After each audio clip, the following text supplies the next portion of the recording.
प्रिय विद्यार्थियों, नमस्कार। मैं अनिल कुमार यादव, सहायक आचार्य राजनीति विज्ञान, राजकीय कन्या महाविद्यालय बहरोड। विद्यार्थियों, यूट्यूब चैनल के इस वीडियो में आपका हार्दिक स्वागत और अभिनंदन।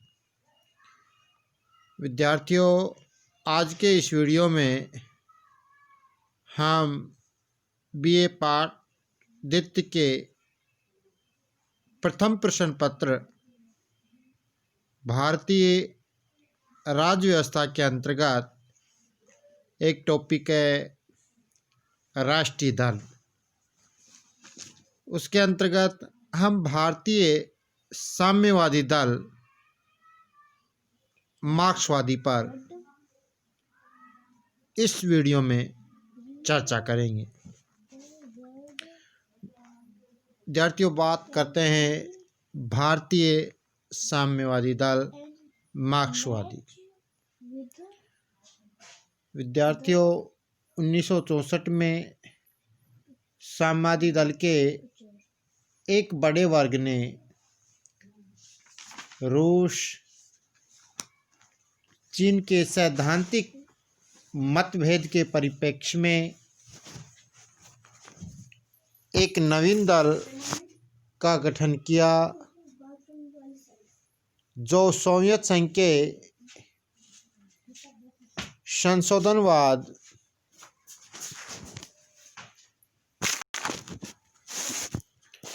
का घोर विरोधी था।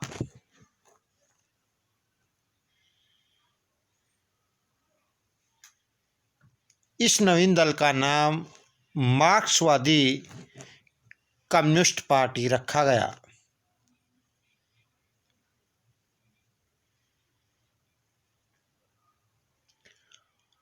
और घोषणा की गई कि यह नवीन दल देश में समाजवाद एवं साम्यवाद की स्थापना करने के लिए उन भारतीय श्रमजीवियों का प्रभावी संगठन होगा जो कि मार्क्सवाद और लेनिनवाद के प्रति अटूट आस्था रखते हैं तथा जो प्राथमिक चरण के रूप में इस देश में जनवादी लोकतांत्रिक राज्य की स्थापना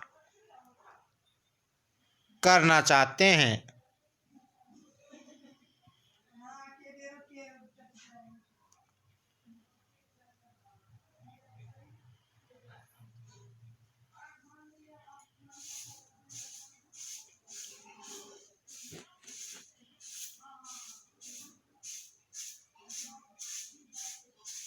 मार्क्सवादी साम्यवादी दल दक्षिणपंथी साम्यवादी दल की तुलना में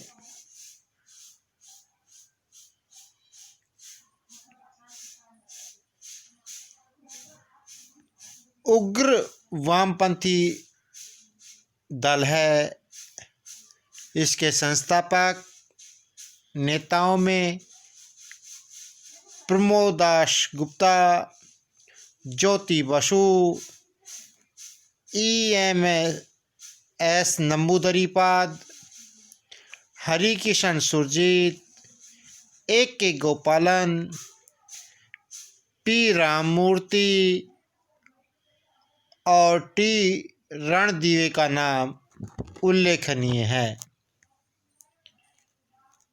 हरिकिशन सिंह सुरजीत दल के महासचिव तथा मुख्य नीति निर्धारकों में से हैं।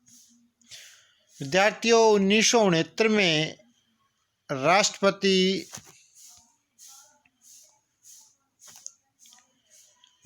जाकिर हुसैन की मृत्यु के बाद राष्ट्रपति के निर्वाचन और कांग्रेस के विभाजन की प्रक्रिया में मार्क्सवादी दल ने श्रीमती इंदिरा गांधी का समर्थन किया था परंतु बाद में 1970 के अंत से ही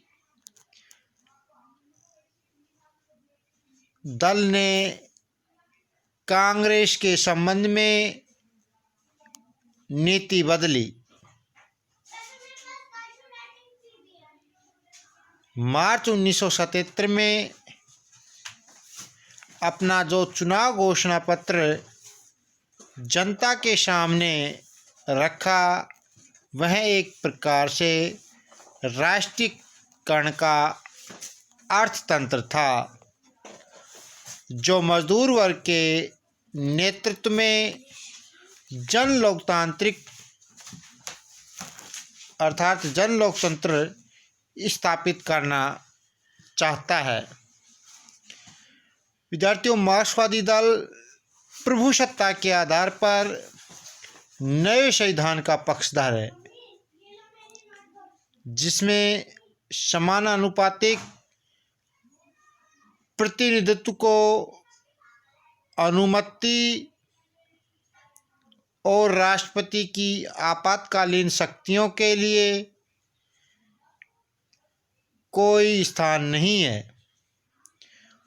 विद्यार्थियों, मार्क्सवादियों के अनुसार राज्यपाल का पद तथा केंद्रीय एवं राज्य विधानमंडलों में द्वितीय सदनों की समाप्ति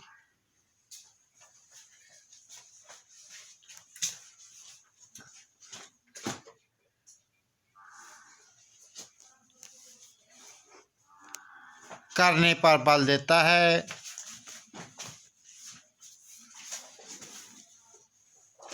मार्क्सवादी दल राज्यों को अधिक शक्तियां प्रदान करने, सभी नागरिकों को समान अधिकार, सभी भाषाओं के लिए समानता तथा राज्य सरकारों को प्रशासनिक एवं भारतीय पुलिस सेवा अधिकारियों पर पूर्ण नियंत्रण रखने का समर्थक है। इस दल के अनुसार काम करने के अधिकार को मौलिक अधिकारों की सूची में शामिल किया जाना चाहिए तथा बेरोजगारी भत्ते की व्यवस्था की जानी चाहिए। विद्यार्थियों, मार्क्सवादी दल विदेशी पूंजी का राष्ट्रीयकरण चाहता है और व्यापार में बहुउद्देशीय व्यापार संस्थाओं पर प्रतिबंध के पक्ष में है। विद्यार्थियों, दल के अनुसार विदेशी ऋण की अदायगी पर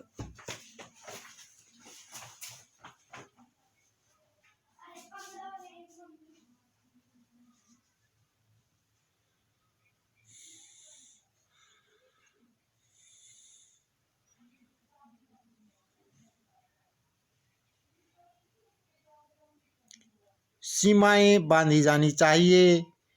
चीनी, कपड़ा, पटसन, सीमेंट और औषधि उद्योगों में काम करने वाली एकाधिकार संपन्न व्यापारिक संस्थाओं का राष्ट्रीयकरण किया जाना चाहिए, इस बात पर बल देता है। विद्यार्थियों, दल के अनुसार विदेशी व्यापार को सरकार अपने हाथ में ले और सार्वजनिक क्षेत्र में भ्रष्टाचार तथा अफसरशाही को समाप्त करे।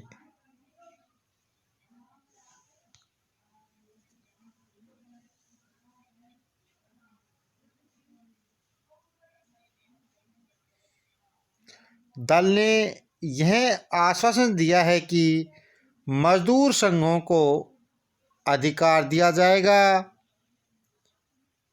कि वे सामूहिक सौदेबाजी से अधिकारों को प्राप्त करें और इन संघों के प्रतिनिधित्व का फैसला गुप्त मतदान से करें। दल के अनुसार सभी मजदूरों के लिए आवश्यकता के आधार पर न्यूनतम मजदूरी तय की जाएगी और जीवन स्तर में महंगाई का बराबर मुआवजा दिया जाएगा। विद्यार्थियों, मार्क्सवादी साम्यवादी दल द्वारा जारी किए गए उपयुक्त चुनाव घोषणा पत्र से स्पष्ट होता है कि मार्क्सवादी दल नई शासन प्रणाली का समर्थक है, जिसे जन लोकतंत्र कहा जाता है।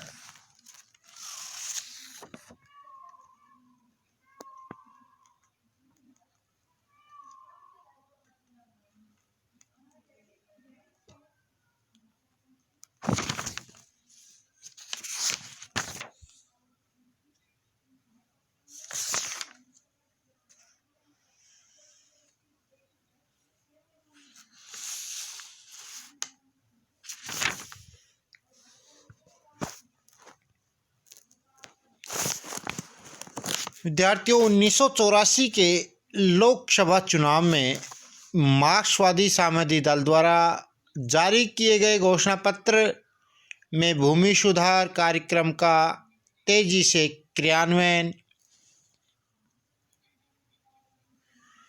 विदेशी ऋणों पर निर्भरता की नीति का अंत, बेरोजगारी को भत्ता, किसानों को उदार ऋण और उत्पाद का उचित मूल्य, आंतरिक सुरक्षा जैसे लोकतांत्रिक विरोधी कानूनों की समाप्ति, सरकारी कर्मचारियों को संघ बनाने का निर्बाध अधिकार तथा महिलाओं को पुरुषों के समान अधिकार प्रदान करने का संकल्प दोहराया गया। 1989 में इस दल ने जो घोषणा पत्र जारी किया, विद्यार्थियों, उसमें धर्मनिरपेक्ष, लोकतांत्रिक तथा वामपंथी दलों के बीच एकजुटता, राज्यों के लिए अधिकारों की मांग, भूमि सुधारों का तेजी से क्रियान्वयन, काम के अधिकार को मौलिक अधिकारों का दर्जा दिए जाने, केंद्र राज्य संबंधों की पुनर्व्याख्या करने, बहुराष्ट्रीय कंपनियों पर प्रतिबंध लगाने तथा असंगठित मजदूरों के हितों की रक्षा करने के लिए कानून बनाने का वचन दिया गया। विद्यार्थियों, 1991 के 10वीं लोकसभा के चुनाव में मार्क्सवादी साम्यवादी दल के नेतृत्व में गठित वामपंथी मोर्चे तथा एनटी रामाराव की अध्यक्षता में गठित राष्ट्रीय मोर्चे के बीच चुनावी गठबंधन था। विद्यार्थियों, दल ने अपने 26 सूत्री चुनाव घोषणा पत्र में मतदाताओं से कांग्रेस और भारतीय जनता पार्टी को पराजित करने की अपील की। इसमें अलगाववादी शक्तियों के साथ संघर्ष करने, धर्मस्थलों की स्वतंत्रता के पूर्व की स्थिति को बहाल करने, मंडल आयोग की सिफारिशों को लागू करने, काम के अधिकार को मौलिक अधिकार का दर्जा दिए जाने, भूमि सुधारों को शीघ्र अतिशीघ्र लागू करने तथा गुट निरपेक्षता की नीति के संबंध में उल्लेख किया गया। विद्यार्थियों, 1991 के चुनाव के बाद मार्क्सवादी साम्यवादी दल केंद्र की कांग्रेस की आर्थिक नीतियों का घोर विरोध करती रही है।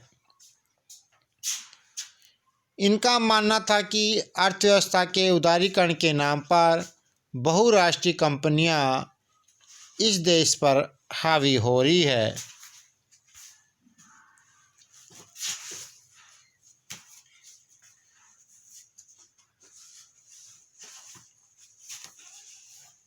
दल का मानना है कि सरकार अंतर्राष्ट्रीय मुद्रा कोष और विश्व बैंक के दबाव में आकर आर्थिक नीतियों से हटते हुए सार्वजनिक क्षेत्र की उपेक्षा कर रही है और निजीकरण की प्रक्रिया में बढ़ावा दे रही है। दल ने समय समय पर संसद और संसद के बाहर सरकार की आर्थिक नीतियों का विरोध करते हुए स्थिति को स्पष्ट किया है। 1998 तथा 1999 के लोकसभा चुनाव में जारी दल के घोषणा पत्र में सांप्रदायिक शक्तियों को पराजित करने के लिए वामपंथी लोकतांत्रिक शक्तियों की एकता पर बल देने का आह्वान किया गया। विद्यार्थियों, घोषणा पत्र में मेहनतकश वर्ग के अधिकारों की रक्षा करने का संकल्प लिया। वर्ष 2004 के लोकसभा चुनाव में दल ने विद्यार्थियों अपने घोषणा पत्र में पिछली बातों को ही दोहराया। धन्यवाद विद्यार्थी।